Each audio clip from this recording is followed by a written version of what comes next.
caught in the crossfire.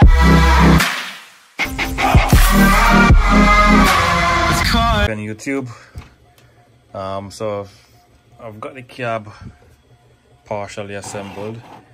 I've fit the doors and the windshields in off camera because it was a pin. As you can see, I messed up the back with glue, and then learned my lesson, and then I used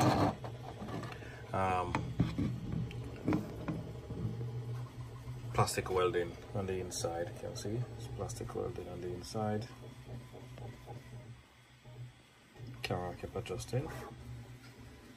But yeah, it's very firm. I did the fronts and few sections of the sides just to give it a bit of flexing in the heat when it gets hot. And the door is open as well. Yeah, door open.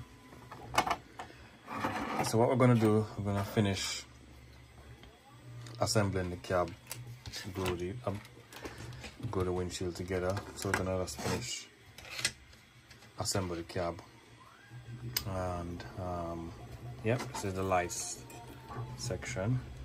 Soon see how this spans out. Yep, and I said before, the windshield, glue the windshield together. Not really. The windshield glues, the wiper goes on like that. So before any further ado, let's get the time lapse kicking.